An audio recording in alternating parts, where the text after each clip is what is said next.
karena kartunya nggak dikapir sama BPJS sama obat-obatnya juga. Sementara dia ganti kartu 2, yang nggak dikapir itu bayar satu kartu 35 juta satu kartu. Karena itu yang kita lihat sekarang ini, rumah sakit yang berbulan-bulan klaimnya itu belum terbayarkan, dia menunda atau mengurangi penerimaan atau layanan kepada pasien-pasien baru. Dan nanti itu berpotensi gagal bayar Pak untuk klaim kesehatan. Bisa terjadi kalau ini semua kan kalau.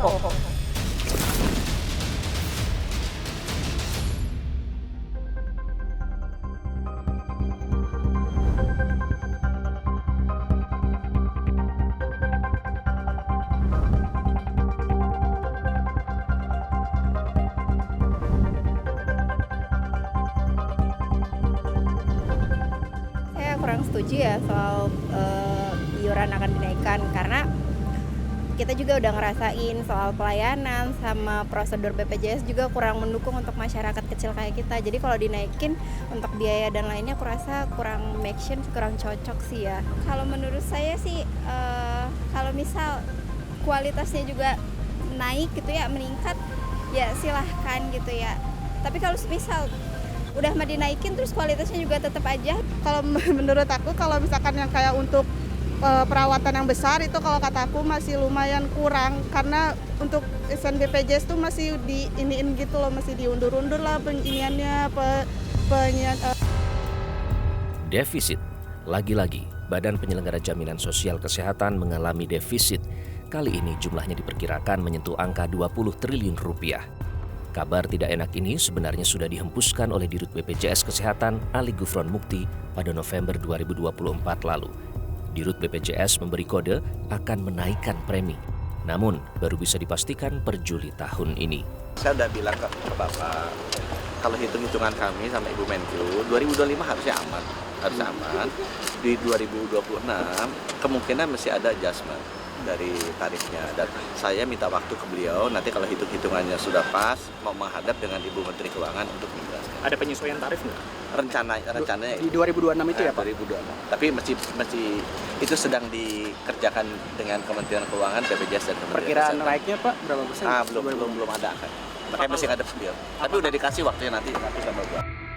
Persoalannya kemudian, sudah layakkah iuran BPJS Kesehatan naik? Sebab selama ini layanan BPJS Kesehatan masih banyak dikeluhkan oleh masyarakat. Mulai dari antrian berobat yang lama, biaya yang harus dibayarkan, hingga pembatasan layanan. Sepanjang Januari hingga September 2024, Ombudsman RI menerima 116 laporan masyarakat terkait layanan BPJS Kesehatan. Hari ini masih terasa seperti itu. Masih terasa ya, di mana keadilan itu masih sangat tergantung atau berbasis pada Anda itu punya kemampuan apa. Kalau Anda kemampuannya tinggi, misalnya pasien umum atau dengan asuransi komersial, dapat layanan premium.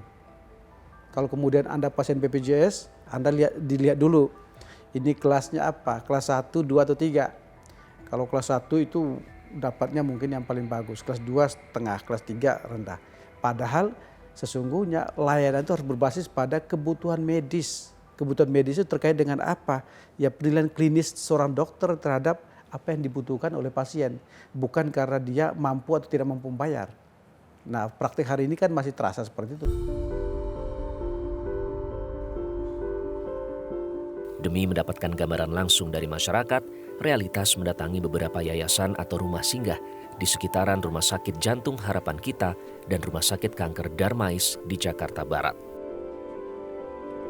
Saat ini tim realitas sedang berada di kawasan Palmerah, Jakarta Barat. Nah, di kawasan ini kami menemukan ada belasan rumah singgah. Letaknya tidak terlalu jauh, baik dari Rumah Sakit Jantung Harapan Kita maupun Rumah Sakit Kanker Darmais. Sekitar 200 meter tadi kami menuju ke sini. Nah, di rumah-rumah singgah ini ada mereka yang harus menjalani perawatan jantung maupun perawatan kanker. Untuk singgah di rumah-rumah singgah tersebut karena untuk akomodasi yang harus dihabiskan membutuhkan biaya yang banyak.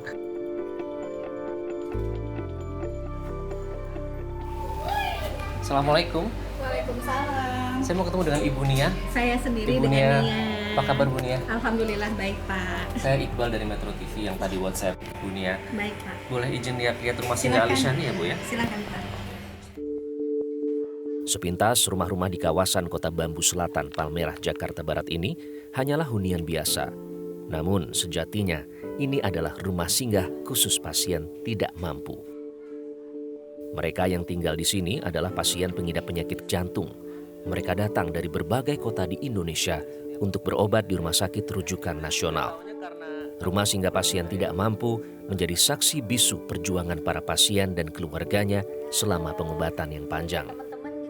Beberapa keluarga pasien mengaku mereka masih harus merogoh kocek sendiri untuk membayar biaya pengobatan. Mereka tinggal di rumah singgah selama berbulan-bulan demi mengirit biaya. Ningsih Sitompul, bocah kecil berusia 9 tahun ini adalah penderita kelainan katup jantung. Sudah 5 bulan keluarga Ningsih tinggal di rumah singgah. Keluarga Ningsih sempat diminta membayar 100 juta rupiah oleh rumah sakit dengan alasan tidak ditanggung BPJS. Namun, nasib baik masih berpihak. Beruntung, biaya pengobatan akhirnya dibayarkan oleh Yayasan Jantung Indonesia. Oke, Bapak, Ibu, ini salah satunya dari Medan. Dari Medan. Oke. Iya, keluarga Bapak. Apa? Operasinya udah selesai. Nah, sekarang lagi perawatan ya. Lagi perawatan. Iya. Jadi boleh kita sambil ngobrol ya. Nisi ini umurnya berapa tahun? 9 tahun. 9 tahun. Udah berapa lama di sini Ningsih inget nggak? 5 bulan. 5 bulan. Iya. Kadang 300.000, tapi kalau dihitung dengan nilai uang udah banyak lah, udah lebih dari 100 juta. Itu 100 juta yang tidak di-cover oleh BPJS. Iya, karena katupnya nggak di-cover sama BPJS sama obat-obatnya juga. Sementara dia ganti katup 2. Yang nggak di-cover itu bayar 1 katup 35 juta 1 katup. Dia 2 katup. Terus 2 katupnya lagi diservis. Okay. Terus ada tambah alat lagi penampungan bakteri di katup yang nggak diservis. Nilainya 45 juta katanya, sekitaran 45 juta. Dari Bandung. Dari Bandung. Dengan ibu siapa? Lain lagi cerita keluarga Deti dari Bandung yang sudah 7 bulan tinggal di rumah singgah Alisha. Izin minta waktunya sebentar ya. Iya, boleh. Anak pertamanya Rafan menderita kelainan jantung dan ginjal. Balita berusia 16 bulan ini sudah 6 kali keluar masuk ruang operasi. Total biaya pengobatan yang di-cover BPJS sudah mencapai 460 juta rupiah. Di luar itu, keluarga masih harus membayar sendiri biaya untuk obat-obatan dan konsultasi dokter. Dia dari usia 4 bulan juga udah kepasang sebetulnya dari daerah. Cuman karena nggak efisien, jadi waktu itu sempat dilepas gitu. Jadi Bu, semua di-cover BPJS atau ada yang tidak ditanggung? Ada yang tidak ditanggung juga sih, dari obat-obatan juga ada yang nggak ditanggung. Apa saja Bu, ingat nggak? Waktu itu sih antibiotik 3 siklin, itu harganya 1 juta. Terus? Untuk 2 hari. Rapan pemakaian udah 5 juta, 5 kali. Obat-obatan itu tidak ditanggung? Nggak ditanggung BPJS. Sama ada konsul ke dokter yang lain juga. Dari rumah sakit sebelah, RSAB, itu nggak di cover BPJS juga. Jadi kita harus bayar 275.000 untuk 1 kali pertemuan. Gitu. Okay. Sehat terus Ibu, suami juga. Ade Rafan sehat-sehat terus. Kita bisa mendapatkan gambaran ya bahwa betapa rumah singgah Alisha ini sangat membantu pasien-pasien seperti Ade Rafan ini dan juga tadi yang sudah beberapa tim realitas temui, karena untuk biaya pengobatan saja itu bisa mencapai ratusan juta rupiah. Belum lagi mereka misalnya tidak ada rumah singgah, mereka harus memikirkan bagaimana mereka harus menghidupi sehari-hari, harus tinggal di mana, kebutuhan sehari-hari, sementara mereka juga harus memikirkan biaya-biaya yang tidak di-cover oleh BPJS yang jumlahnya tentu tidak sedikit.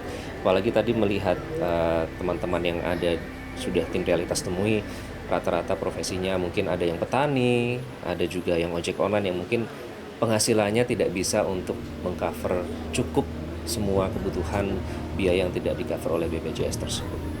Sepanjang itu di Fornas nggak pernah ada kita minta dari luar. Sepanjang itu Fornas ya.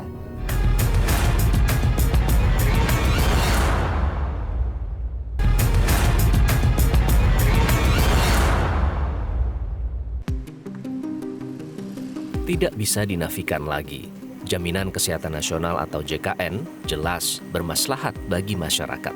Sebuah fakta yang tidak bisa dimungkiri. Namun saat ini, di tengah gonjang-ganjing kondisi perekonomian yang belum pulih sejak pandemi COVID-19, banyak masyarakat berhenti membayar kepesertaan JKN. Sebanyak 56,4 juta peserta BPJS Kesehatan kini berstatus non-aktif. BPJS Watch mengingatkan pemerintah jangan sampai peserta BPJS non-aktif kehilangan haknya mendapatkan jaminan sosial. Pemerintah harus memberikan relaksasi atau keringanan tunggakan, terutama bagi masyarakat miskin. Dengan jumlah yang cukup besar, ya, jumlah orangnya sekitar 58-59 juta, tagihan tunggakannya bisa sampai 20 triliun, ini memang kita harus dorong pemerintah bisa memberikan relaksasi, memberikan diskon kepada peserta-peserta, khususnya peserta mandiri yang memang memiliki tunggakan supaya mereka bisa kembali menjadi peserta aktif, menjadi peserta yang dilayani sehingga tidak ada kendala bagi masyarakat untuk mendapatkan layanan JKN yang sebagai hak konstitusionalnya. Demikian juga masyarakat penerima bantuan iuran yang memang dinonaktifkan oleh pemerintah sebagai penerima bantuan iuran harus juga didorong untuk kembali menjadi peserta karena mereka memang kondisinya tidak mampu. BPJS Watch juga menyayangkan pemerintah seolah tutup mata dengan fakta yang ada di lapangan. Pasien peserta BPJS kerap kali masih harus dipungut biaya ini dan itu. Bahwa peserta JKN, pasien JKN tidak boleh lagi dipungut biaya atas haknya. Nah, sekarang pasien sudah mendapatkan layanan sesuai haknya. Tidak boleh lagi disuruh membayar terkait dengan obat ataupun alat kesehatan. Dan itu menjadi tanggung jawab BPJS Kesehatan untuk menghadirkan pembiayaan untuk kesembuhan pasien. Dan rumah sakit harus juga mendukung secara medis terkait dengan pelayanan kesehatan kepada peserta yang membutuhkannya seperti itu. Sekarang tim Realitas akan menemui langsung Direktur Utama Rumah Sakit Harapan Kita yang juga merupakan rujukan Pusat Jantung Nasional.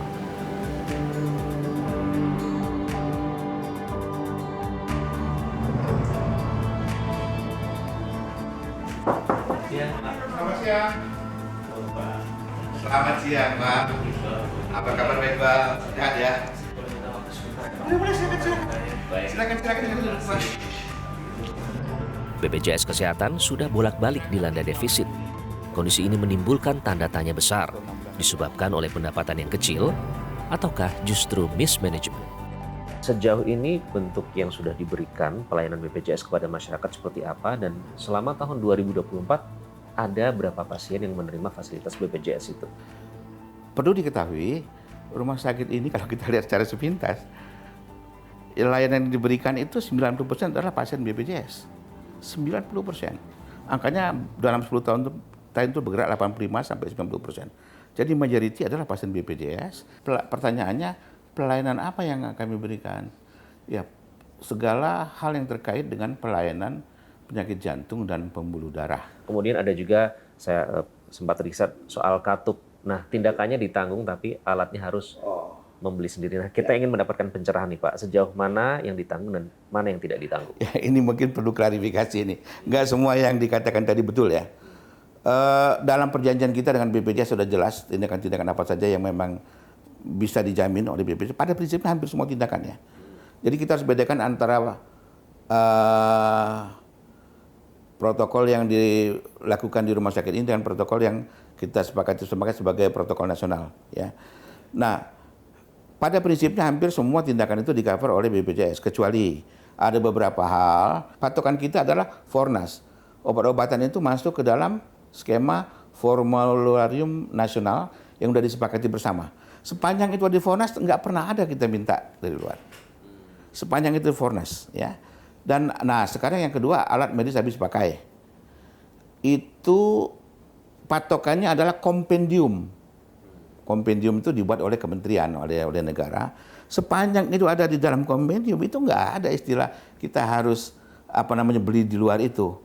Yang jadi masalah adalah di sistem kita tidak ada istilah pasien BPJS yang harus cost sharing, bayar. Jadi ada nggak yang dilakukan oleh rumah sakit jantung? Ada, disubsidi oleh rumah sakit jantung. Anda mau data, kita kasih data. Dalam 10 tahun terakhir itu, subsidi rumah sakit jantung harapan kita, ya, terhadap kasus-kasus yang di luar kompendium dan obat-obatannya di luar Fornas, tapi kami subsidi, datanya dari tahun, kita punya data 10 tahun terakhir, dari 100 miliar sampai ke terakhir 2024 itu 500 miliar lebih subsidi kita yang kita berikan kepada pasien BPJS. 2024 itu 500 miliar. Pertanyaannya bagaimana solusinya? Solusinya cuma satu, kami sudah usulkan adanya perubahan penyesuaian tarif inasi bijis yang disesuaikan dengan real unit cost, sehingga rumah sakit tidak harus nombok. Dan nanti itu berpotensi gagal bayar Pak untuk klaim kesehatan. Bisa terjadi kalau ini semua kan kalau.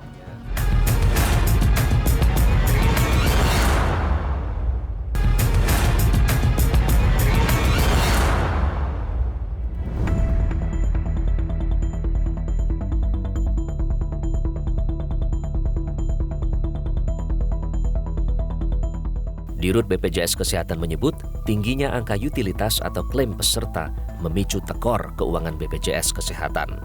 Per 30 September 2024, realisasi beban jaminan atau klaim kesehatan mencapai 131,78 triliun rupiah. Sementara pendapatan di waktu yang sama hanya 122,57 triliun rupiah. Meski begitu, anggota Komisi 9 DPR RI, Irma Suryani, menilai kenaikan iuran BPJS Kesehatan bukanlah solusi satu-satunya. Masih ada banyak cara lain yang lebih jitu ketimbang memberatkan masyarakat. Sistem data BPJS yang amburadul hingga kepesertaannya yang tidak tepat sasaran juga dianggap salah satu biang kerok minimnya pendapatan. Kasus iuran BPJS gratis bagi Sandra Dewi dan suaminya Harvey Muiz, terpidana kasus korupsi tata niaga PT Timah, menjadi contoh nyata sistem data yang amburadul.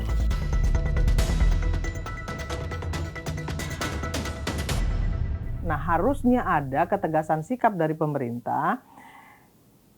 Setiap warga negara yang berpenghasilan di atas 25 juta, ya bilang aja, mereka nggak boleh kelas 2, kelas 3, mereka harus kelas 1. Gitu. Jangan kemudian disamakan semua kelas itu tarifnya, nggak mampu lah masyarakat kaya dengan masyarakat miskin disamain. Dengan adanya kenaikan misalnya begitu. Sekarang aja udah banyak yang keberatan, masyarakat mandirinya kan gitu. Nah, nggak boleh juga seperti itu gitu loh. Jadi bikin satu regulasi yang membuat masyarakat itu merasa adil, ada keadilan. Yang 25 juta ke atas gajinya ya suruh kelas 1 lah. Ya, yang di bawah itu boleh kelas 2, kelas 3. Gitu. Nah, sementara hari ini faktanya dari data yang disampaikan Kementerian Kesehatan ke kita, itu yang menggunakan terbesar biaya BPJS itu justru orang-orang kaya. Yang punya penyakit kanker jantung, hipertensi, itu banyak orang-orang kaya justru. Itu yang justru banyak menghabiskan dana BPJS. Dugaan mismanajemen tata kelola dana jaminan kesehatan nasional bukannya tidak mungkin terjadi. Sebab faktanya, BPJS Kesehatan langganan tekor sejak tahun 2014. Hingga 1 dekade sistem jaminan kesehatan nasional berjalan masih terus terseok-seok. Negara bolak-balik tekor untuk mensubsidi dan menyuntik dana talangan. Di 16 provinsi, dan kemudian juga dari Asosiasi Rumah Sakit juga mengirimkan kita data cukup lengkap, Mas Pungki ya. Jadi kita tahu provinsi mana dengan jumlah rumah sakit dan nominal klaim yang masih pending ya. Mudah-mudahan benar pending aja Mas, artinya tertunda. Lalu bukan kemudian dibatalkan atau batal gitu. Itu harapan kita ya. Nah, atas berbagai, kalau ombudsman sederhana Mas. Jangan kemudian karena ada dispute antara BPJS Kesehatan dan rumah sakit, lalu kemudian layanan publik terbengkelai. Karena itu yang kita lihat sekarang ini. Rumah sakit yang berbulan-bulan klaimnya itu belum terbayarkan. Lalu kemudian dia ke belakangnya itu Mas, dia menunda atau mengurangi penerimaan atau layanan kepada pasien-pasien baru. Ini yang nggak boleh terjadi. Terancam keselamatan rakyat jadinya. Nah, sebenarnya Ombudsman mau perhatikan itunya. Jangan sampai kemudian karena soal hubungan kalian antara rumah sakit dan BPJS yang masih belum juga beres ini kemudian dampaknya itu pada layanan. Banyak pertanyaan dari masyarakat yang muncul di lapangan seputar permasalahan dari BPJS. Kita akan mengkonfirmasi langsung pada Direktur Utama BPJS, Profesor Ali Gufron Mukti.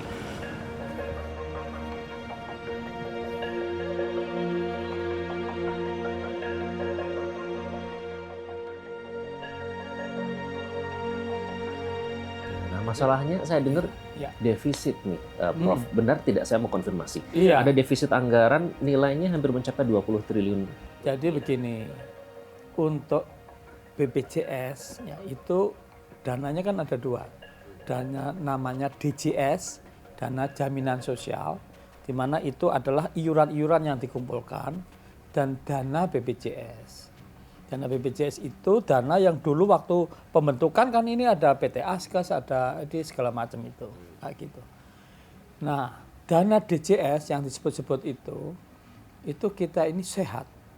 Nah, itu orang pada nggak tahu, dikira defisit. Ada potensi defisit, tapi pada tahun 2026 dan nanti itu berpotensi gagal bayar Pak untuk klaim kesehatan. Bisa terjadi kalau ini semua kan kalau. Ya. Ada kemarin ada katakanlah ya macam-macam. Nah, tapi intinya sekarang ini BPJS ya menurut peraturan pemerintah nomor 84 ya yang ngatur itu tahun 2015 pasal 37 saya ulangi lagi sehat bugar. Gitu. Oke. Jadi itu tidak benar kalau berdasarkan peraturan atau regulasi itu. Iya, tapi kalau nanti suatu ketika, suatu ketika kayak gitu. Suatu ketika ya siapapun, kapanpun, suatu ketika mohon maaf loh, saya nggak usah nyebut orang ya, meninggal, ya benar. Masa mau hidup selamanya kan nggak mungkin. Iya. Suatu ketika meninggal, oh iya. Pak, gitu. Ya Prof, tapi kalau berarti menggunakan ukuran yang tadi itu ya, dengan regulasi yang sudah ada, defisit itu bisa terjadi, kenapa sih Prof? Loh bisa terjadi kalau hitungan aktuaria antara income atau penerimaan atau pemasukan dan pengeluaran untuk membayari katakanlah rumah sakit, klinik itu lebih banyak untuk pengeluaran gitu. Tapi BPJS ini ya kita punya uang simpenan gitu. Dari mana uang simpenan yang disebut dengan aset neto tadi? Aset neto itu kita punya 52 kondisinya sekarang ya. Dulu lebih banyak ya gitu. Tapi itu yang mulai agak berkurang gitu.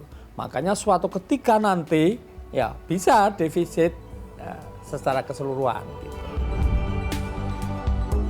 Sistem Jaminan Kesehatan Nasional diamanatkan oleh Undang-Undang Sistem Jaminan Sosial Nasional, sebuah cita-cita luhur menciptakan keadilan bagi seluruh masyarakat dalam mengakses layanan kesehatan.